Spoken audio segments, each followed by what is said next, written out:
Okay, so yes, welcome again. I hope you enjoyed the idea of the distributed defense. It's something that we at Akamai do a lot, of course, with the distributed nature of our platform, but that cannot be achieved without our platform. So have a think about that. So my name is Alexander. I'm also a senior solution engineer here at Akamai. There aren't that many of us, even despite you think that up to this time. We're a bunch here in Stockholm, and there's some other ones spread across EMEA. And as Johan said, we do all the technical part of the sales out for our customers, and we also do a lot of work with them afterwards to make sure the stuff is up and running. So going to switch gears a bit from what you probably, if you ever know about Akamai, probably know what we done over the years.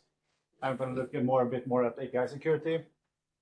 And as we all know, APIs are everywhere today, and it probably requires a bit different thinking. So we're going to see what that. But first of all, I want to take the opportunity to level set with everyone, right? Because we don't know everyone in here, but how experienced they have. So first and foremost, what is an API? And basically, it's a machine-to-machine communication. It's two computer programs talking to each other over an established protocol, right? That's the basic of it. And of course, by exposing an API either to an internal application or for a public API, we can consume resource and exchange information between these two entities. So, have anyone used an API recently? Yeah, cool. So, in general, how do you usually set up an API? How does it usually work? Well, there's so of course companies can use the APIs in multiple different ways, but in general, it's a client that requests places a request from a device using HTTP GET, post or put, or some other method, right? And they get a response back if it's valid. If it's not, you get a response, of course. And the responses today, or the most common way of doing APIs today, is of course using REST. So you'll usually get a JSON file as your response, right? And that JSON file contains the payload or the information that we want to get from the system. There are, I would say, there are 4 major types of APIs, right? So, and besides the techniques, I should say, from the last slide, to expect REST, there are also old school SOAP APIs, and there's also more of a query-based APIs like GraphQL and things like that. So where you can get more information from one request back, right? But looking at the types of APIs, you have the public ones, the one that people probably think of when they think of an API, right? You have some service that you can query for some data, and you'll get a request, or you get an answer back, response back, without actually like having any authentication or anything, right? Or you might have an authentication, but it's a public service in some way. You have machine-to-machine or computer programs talking to each other within one application or one company, right? That's an internal API. And then me and Mikael here, we might be partners in crime. So we have services exchanging information with each other, right? But we are 2 different entities, that type of partner API. And last but not least, I would say that composite APIs, it's the new kid here, where it's the querying type of APIs, where you can ask one request and get multiple response back in a series, depending on how you do it. So, how did we end up here, where we are today? Well, as we all know, in the beginning of time, or not that many years ago, but when internet age feels like eternity, we had something called monolithic apps or applications, or monolithic architectures, where we had everything that we needed to run an application within the same binary or within the same package, right? We had the UIs and services and the business logic and everything ran into it. And I would probably say like the first breakout we did was when we started to move databases to SQL. Like that was the first breakout. But then we figured out that, okay, if we're going to do applications like this, it's going to be hard to make changes, and we want to move faster. So what did we do? We all moved to microservices. Great, everyone's happy. Everyone can innovate at a pace that we never imagined before, and we can have 10 different teams working on 10 different features. And then they also got to talk to each other, right? Because without these services talking to each other, we don't have an application. So that's where all these internal APIs also started to appear. So of course, within these microservices, all the communication is happening between the different services is one way or another an API service, more or less. And when we've ended up where everything is APIs, our internal applications is driven by APIs within the application. The connection we do with our business partners is done over APIs. Our consumers consumes the services over APIs, right?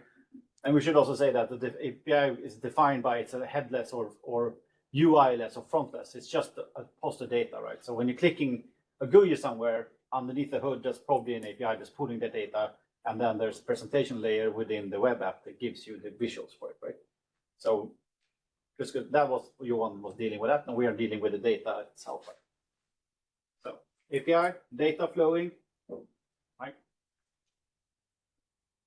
So there's been I believe the 2023 one is the second generation of the OWASP take on API security. But if you want to define what is API security, OWASP definition is API security focuses on strategies and solutions to understand and mitigate unique vulnerabilities and security risks of APIs or application programming, right? And already here we can understand that Johan was talking about securing the house, right? How to make sure that the house doesn't catch fire. And this is more of like, okay, who is walking around within the house and who is talking to who, right? That's what we want to do here. So I think most of us here is very familiar with OWASP, and the top 10 list has been around for some long time. The OWASP top 10 itself has been around for many years by now. Anyone that knows, or anyone going to give a dedicated guess? Because I don't know. Been around more than I've been at least. I think 10 years. 10 years at least, yeah. I guess. And the OWASP security risk for APIs, I think that's the second iteration. The first one came about in 2019, if I'm not mistaken. And if we just look at these two lists, like why do we need two lists? Like we already have a top 10 list, right? Isn't that good enough? No. And it's simply because, as I said, like the first, if we were to oversimplify things a bit, it's because the first list or the OWASP top 10 list really focuses on the application security and the standard practices of keeping the light on, right? That doesn't mean that it doesn't handle any data, but it makes sure that it secures the perimeter and everything that needs to stay within your house. While the API top 10 security risk focus much more on the data and the data flow of data and the exchange of data and what happens when you don't have the proper security controls within the flows of data, right? So to make this a bit more clear, let's dive into some of this and try to explain like what the difference is between API security and application security within the list, right? So the most common one and the top one risk for API security today is the broken object level of authorization. Since that's a very mouthful word, we're just going to call it BOLA, right? I don't think probably people are more also known as BOLA than anything else. But what do you need to do to stay atop on security risk regarding BOLA, right? You need to surveil or have vigilant surveillance systems that can track all the data flowing between these APIs or over your systems. And in the realm of API security, it's about, with as many of these API security risks, it's about identifying, classifying, and be able to alert when you see stuff happening that you aren't aware of, right? So it's also a lot about anomaly detection. It's about understanding the data and getting alerts when something that's not usually happening is happening in your system, right? But there's of course also an application security spin on this. If you want to, if a broader concept of application security is that you still need to be able to put security controls like firewall rules or something in place to block when the things that has been flagged in API security is visible to you, right? So that's the first idea of why it's not the same thing. Secondly, we have we can look at what the potential impact of the BOLA attack is. I'm sorry for the guys in the room and on the WebEx if this is a bit unclear, but I'll try to make it a bit more visible. Let's see if we can point with this one. No. So anyhow, a Ebola attack puts you at risk of threats like account takeovers. It's where you leak information that wasn't meant to be out in the public, right? So a very good example of this is what we have here is the first legitimate request. Here is the user with a user ID that does a request and gets the correct user information back. We get the same user response for the user for John Smith here. The second scenario, which is a bit worse, is that I'm now authenticated as John Smith. So I have got an authorization key, because you can see the authorization barrier here. It's the same for both of them. So I'm authenticated to the system because I've logged in as John Smith. But I'm a bit naughty boy. So I'll change the query parameter in the request to another user ID. And whoops, daisy, I get a response for David Miller and David Miller's request data. Then you question yourself, has someone been this stupid? Mm-hmm. Yes. So a very famous example of this is Uber back in 2019. They did exactly this.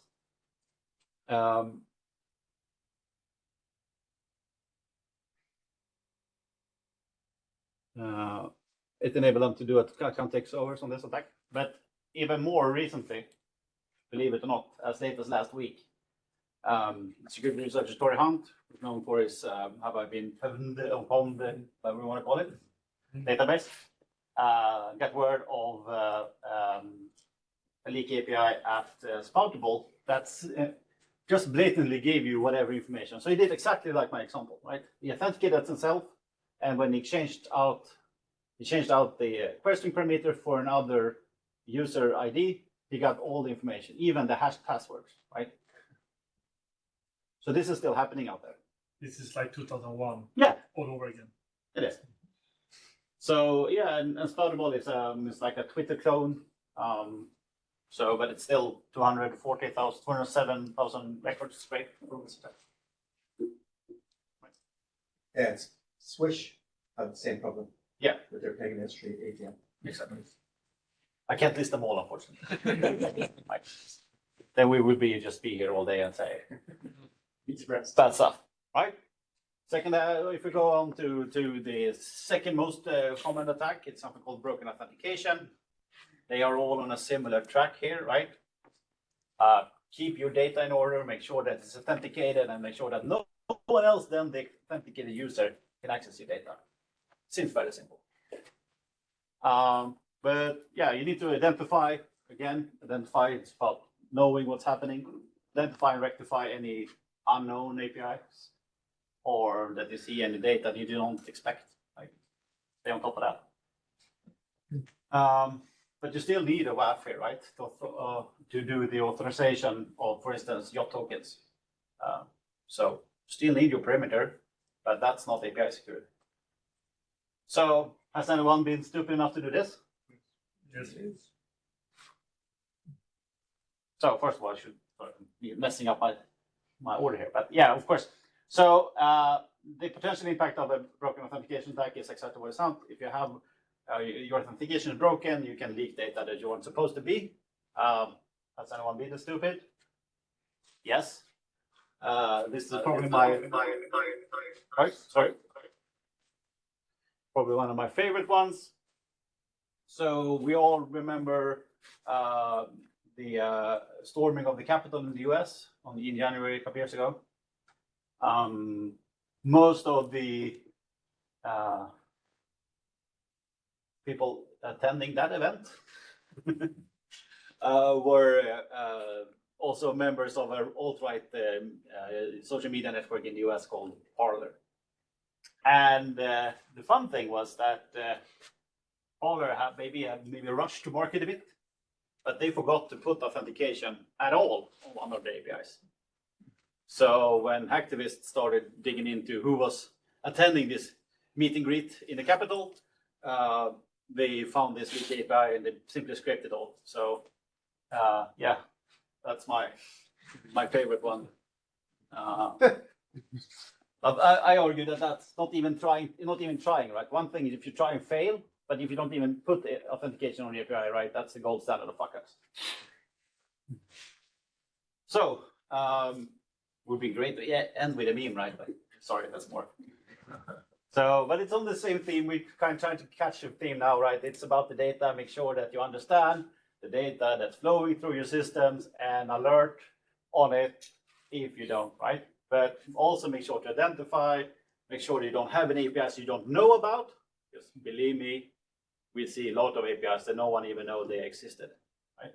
There's someone developed an API and then they got better offer from the competition and they left, right?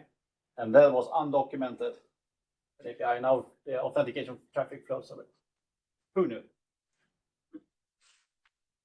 So what's the difference between BOPLA and BOLA attacks? And what's the potential problems we're seeing here? So with BOLA attacks, it's the authentication on the object itself. But BOPLA is on the specific property of an object, right? So if BOLA makes that like we said, this one you said, I can add things to the request. So in this request, where that's legitimate, I'm just being myself and doing a request and I get a response, or I do a put request, I should say here. I'm telling you, so hey, I'm Alex. And the system says, fine, you're Alex, right? But over here, I'm saying, hey, I'm Alex, but I'm also the admin. Right? And if you don't put the, if you don't set up the authorization correctly, right, I can assume other roles by claiming to be someone I'm not in a post or put request like this. And now, you guys, what I'm going to say now? Has anyone been this stupid? No. So my animation didn't work. Sorry. I blame PowerPoint because I migrated that. Anyhow, Twitter has had multiple incidents over its lifetime of leaky APIs, and this one was a bug report, which is here back. That was submitted actually all the way back in January of 2022. So in January 2022, their bug bounty program got aware, or Twitter was aware through the bug bounty program, all the way back in January 2022 about this bug that let anyone query an API and supply it with a phone number or an email address and get the Twitter handle in return. So not only like this password reset function, you know, and we all know, because everyone that's done a password reset function over the years know that you shouldn't give any more information that is put into such a function, right? So in this case, the problem here is that if I just scrape a list of phone numbers off the internet, I can put it into this function and I can get all the people's Twitter handles in back, right? And then I get email addresses, and we all know that email addresses and passwords are out there. And bada bing, bada boom, we have a rainbow table and we can log in, or we can do a password reset, right? Twitter still claims that nothing happened, that no one was hurt. But yeah, at least 5.4 million accounts was scraped in this attack. And they acknowledged it in August of 2022. So 8 months later. So for 8 months, this was public knowledge in the security research community. And you know, if a security researcher found this and told Twitter, like Russia already know about it 3 years ago. Don't you worry, just put it in the backlog. Yeah, exactly. Speaking about Russia, so the fourth risk, or the top 4 risks, I say, there's the total is 10. But if we were going to go through all 10 in this way, we will get to be tomorrow. So this is the last one we're going to look into details. Unrestricted resource consumption. Yet again, it's about identifying it and see the details of the data, because another word for unrestricted resource consumption is DDoS, but very fine-grained DDoS. So in contrary to the things that Johan talked about earlier, right, where we may be talking about big things, big DDoS attacks. If you have an API that's scaled to handle X amount of requests, you might be running a small service within Kubernetes pod or whatever, right? It's just resourced enough to do X amount of lookups a day or something, because you have a function that you're not going to be able to get more than 20,000 a day, right? That will still be low enough for a volumetric filter to not trigger. But this is also why it's very important to put rate limits on the API itself and also down to the resource level. Because as we can see here, right, we usually have a size in the request here that's 250. But hey, I do a post request and I put in 2,000 instead. And this might take down a single resource. And as we learn, microservice architecture is all about small building block and small resources within a microservice, and they all tie together, right? So just like the DNS example, if you kill the DNS, it doesn't matter. We can have Akamai or whatever, but if you have your name server running in the basement or your mom's computer, that's the weak link. And the same thing here, right? You need to secure it on a very low level in terms of rate limiting and services. Has anyone been this stupid? No. Do not have this under control? So the details exactly how this happened is not exactly known, but roughly a year ago, the Polish tax agency was taken down in what has been claimed to be an attack of this sort, where there was this very fine-grained DDoS attacks on specific resources within an API. So, how do we usually fight things, right? How do we usually treat security risks? Johan talked about WAFs. We try to block things, right? That's usually what we do. Is a usual not pass, but we've kind of learned now that doesn't really cut it for API security. So how do we go about starting to secure our APIs? Gartner has defined it as there's 3 pillars or fundamental pillars for continuous API security. They include security testing, threat protection, and access control. And we covered all of them with examples, more or less, that you need to make sure that you know what you're doing, like test things, have proper authorization in place, right? And make sure that you have access control and rate limits and so. Okay. So how do we put this in practice? First and foremost, developers write your code properly from the beginning. Then we shouldn't have to be here. Sorry. Of course, test all the ways you want to. Use the API gateways and WAF, the things that your Appsec people has already provided for you. Don't do black ops IT. Don't do shadow APIs. Like, speak up and tell them that you've written this stupid API that you're ashamed of, but you need to secure it. Monitor and log all your API traffic.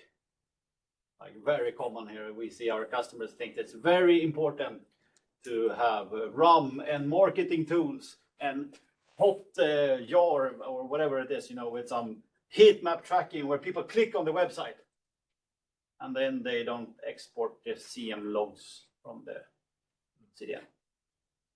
Right? Fail. And make sure to generate limiting and everything we said. But then, of course, we're here because we're Akamai. We wanted to talk about this. And that is because there is a new generation of specialized tools for this. And why do we need it? Because it's a one-stop shop for all the things. There are many players out there today, Akamai being one of them, but the other ones which are Salt and No Name, which you probably have heard of. There's a bunch of activity happening in this space, so there bound to be more. But these tools are designed from the beginning to cover all these things that we've said.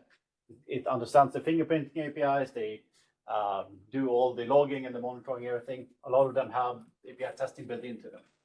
So it can be a good idea to look into them, especially when you have a lot of APIs that you want to understand. It doesn't have to be Akamai, but it's the same thing here, right? It's a tool that not everyone is aware of. It might be to help, but it really understands the business logic of an API, because that's often what's missing when you have the WAF and the rate controls and everything. Those tools doesn't understand the business logic. But when you have API security specific tools that can understand everything from the Swagger file, and also to understand rate limiting and everything that you have in your application. You can also prioritize the data and the analytics for it. So, conclusion. Just an Yeah. addition. Another thing is that if it really needs to be a public API in the first place, It's a good question, right? Most of the problems I see is it's too easy to do it, but making it, but from a requirements perspective or the use case, it's actually an internal one. But then that requires a bit of setting it up in an internal way, and then that has a bit of experience and learning curve. But then that's also one of the questions: should it be public in the first place? Yeah. Like I said, speak up and admit your API atrocities, right? But the curveball or the conclusion, of course, is that Appsec and APIsec is not the same thing, but they are best friends. And thank you for ChatGPT for that beautiful image. One wing. Yes, and it was for you. So yeah,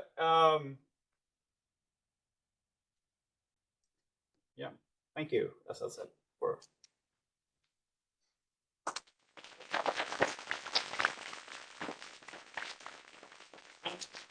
As usual, when you do a talk like that, you have a million things in your head you want to say, and then you say about 30% of it. So go ahead and ask questions, and I'll try to be a bit more detailed. Well, I've got a question. Actually, Yeah. it's about your thing about Appsec. There's not API security, sort of. But I noticed when we look at our architectural patterns that our developers are using, like X, because they're all going off to React clients, which talk directly to the APIs. And since we can't really trust anything that the client's telling us, it seems like Appsec is almost becoming just API security. Yeah, sure, but I've been here long enough to wear my Akamai goggles 24/7. So when we talk about API security, it's a lot about the architecture. App security is a very broad concept, and I would say if we were to ask everyone singly, everyone would have their version of what's application security for them, right? But for me or for us at Akamai, it's that AppSec is a much broader thing. It's more about securing the infrastructure, making sure that you have the proper security controls in place, of course. While API security is much more all what I should have said in the slides when I showed the slides, of course, like that. What you should think of, there's been a trend in application security, or especially in enterprise application security over the last 10 years called zero trust. How many of you are familiar with that, right? Zero trust networking, microsegmentation, and those things, right? API security, and especially the tools that I mentioned, like the Salt, No Name, and Akamai API security, they take this zero trust concept and apply it on the API infrastructure or the API data that flows, right? Where you can't trust anyone. You have to assume, right? Seeing all the attacks that we went through and everything, you have to assume that your APIs are vulnerable, and you have to be paranoid enough to follow every single lead. And doing that, following the data from the beginning to the end in every single API request, especially at scale, it's impossible. So for us, it's more of how we define it. All right, but don't get me started on React. Because people also try to not use a CDN together with it, right? Because it's just like Cool. I have a question. Like you were mentioning that all these, and once you see them, it is like basic stuff, stupid stuff. Yeah. So what worries me is like, okay, how can we protect against the non-stupid stuff, like 0 days vulnerability? Yeah. Because once you see them and it is like, what's at the top 10 is like, I don't know, the number 10 is security configuration, updates, but so then how can we protect against all those stupid things? Yeah, and that's to my point of that we should think of it in a zero trust like concept, right? So even the external APIs, the public APIs, the ones that should be public, whatever, we shouldn't trust any traffic that flows through it, right? And that's why we need to categorize it, log it, monitor it, and alert on it when something deviates from the normal, right? Because a developer, I can say this because I'm not a developer, doesn't make it easy for myself. But developers should be able to provide an operation organization like, this is how my APIs should be working. This is the data we expect, right? And usually that is provided in form of some API definition, a Swagger file or something, right? Again, simplifying things a bit. And when something deviates from the definition, or we see object sizes that is not meant to be there, whatever, right? We should get alerts on that, right? And this is super hard to do without the specialized tool, right? That's the kicker here, of course. So, so that is the problem, right? Because also to the point of Johan didn't cover that too much, right? When you have the WAF you have, right? It's impossible today, both from an API security perspective or even securing a Appsec application, web application, to have a WAF that you need to manually update, right?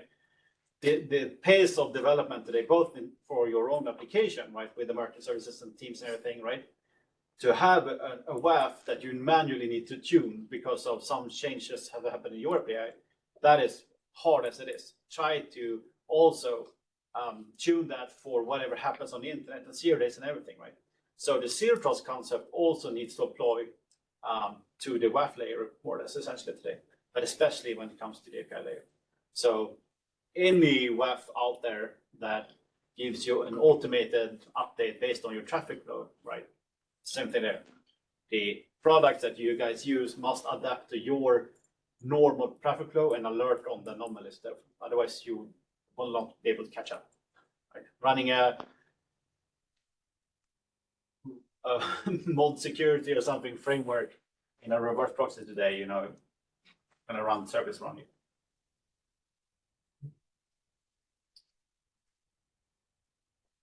Jens, questions? No questions. I think I was thinking that when you have, like, as you mentioned, it's machines talking to machines. Yeah. And if you've got business to business services, it should be much easier to detect anomalies in that situation because computers are very consistent in how they operate. So in a sense, it should be a simpler problem today than, for example, a human banging away on a web form. Yeah, exactly. Right. Yet again, to flagging on the anomalies, right? Because the developers, they should be able to tell you, like, this is the expected traffic flow, or this API is the expected package sizes, whatever, right? And then we should be able to flag and monitor it based on that. And all that can be done manually, right? But it's much easier to have a system that learns over time. Right? So that is these specialized tools that are now coming into market that is provided from, yet again, sold now, no name, Akamai, is that we learn over time. And also it's much easier to band-aid, excuse the expression, but band-aid such a system onto an existing infrastructure than if you were to start from scratch and doing everything correctly, not trusting anyone, making sure that you have the proper authentication, everything from the beginning, right? If you're lucky enough to work in an organization that is a beginning of the journey, right, you have the possibility to make everything right. But if you started writing your public APIs 10, 15 years ago, maybe even in SOAP or something, right, that's just been living since then, it's much harder to get the things right, and then it's easier to band-aid a new tool on top of it. I saw a discussion where it was mentioned the idea of honeypots, methods and APIs. It's a fake method that nobody calls except like somebody who's trying to hack. Yeah. Do you have any opinion about some honeypot services? Well, maybe I have to run away from here afterwards. But why is the short answer, right? Because if someone has got trapped in your honeypot, it means they've already done the profiling your application, right?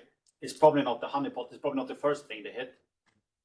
So if you have a honeypot, it just means that, you managed to understand that someone is in your system, but it doesn't tell you anything about where they are in the rest of the area of the API they are.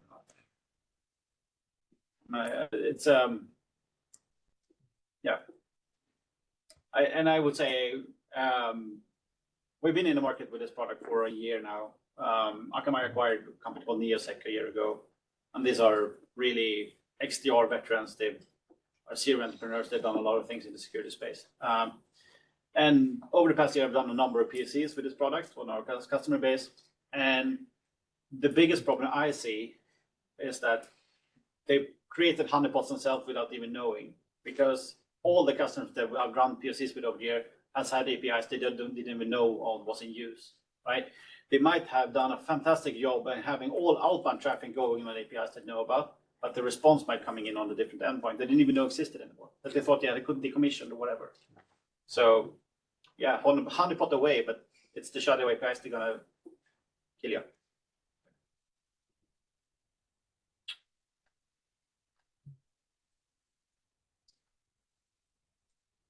Henrik, question? I'm not gonna provide any questions. No, I'm just picking on my colleagues because We have a question Yes. from the interwebs. Should you have WAF controls on egress API traffic and why? Internal systems API connector to external systems API. Well, of course, it all depends on exactly how paranoid you are. And in general, like WAF controls on egress traffic will have a performance hit. So I'm not the one to say that you shouldn't, but the majority of Akamai customers is not, right? Because the exfiltration of data won't happen until you already have had an incoming attack somehow, right? And if that has been a ransomware, or if it's been a normal attack or an API attack or something, right? Then it's better to try to defend that way than exfiltration of data. A question. Yeah. In your experience when you've been out with customers and stuff, you mentioned it's good that there's monitoring of the application itself. Yeah. Say like the team has a dashboard so they can see what their normal picture of traffic looks like on their, say, APIs. But in your experience, how often does that actually happen that teams have, say, traffic dashboards and app dynamics dashboards and Splunk dashboards? Every day, but they don't look at it because it's too much data, right? So that is why I'm again sorry for answering with the same questions, that you have to have the anomaly detection, right? And I don't know if you guys remember Anomaly, which is a Swedish company that started 15 years ago, that started doing this anomaly detection in log data, and everyone's like, what should we have this for, right? But they were just, I think they're spot up by now. But it's when you have a lot of data coming in, or even if you have dashboards, all my customers, especially pre-pandemic, where they all were in office, right? They'll have this beautiful wall of TVs, but they had all the Akamai traffic like this flowing there. Yeah, you see, now people are buying more of this, right? For e-commerce store. We have a huge peak, right? Because it's Black Friday, right? But it's not that you're going to be worried about. It's the single instance, right? It's the single API call with that broken authentication that you need to worry about, right? So dashboard away, it's good for different other reasons, right? Trending and understanding and planning, whatever. But for these attacks, it's just it's the anomaly, the single instance, right? The lone warrior we need to worry about.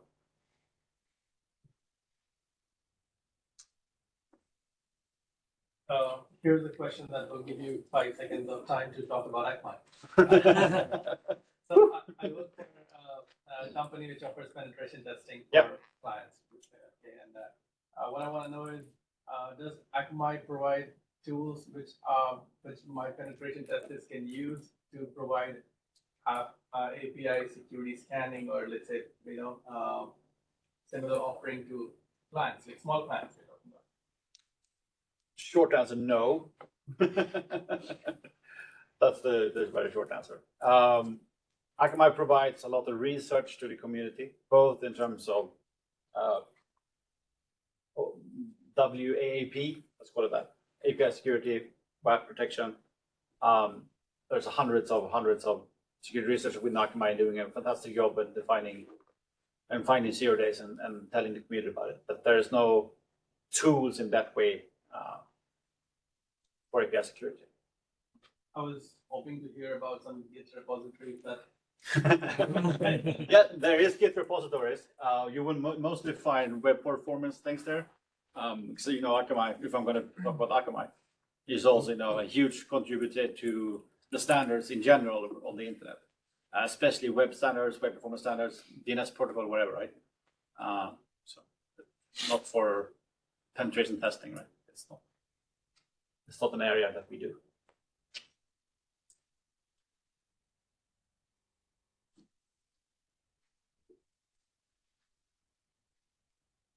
man in gray. No?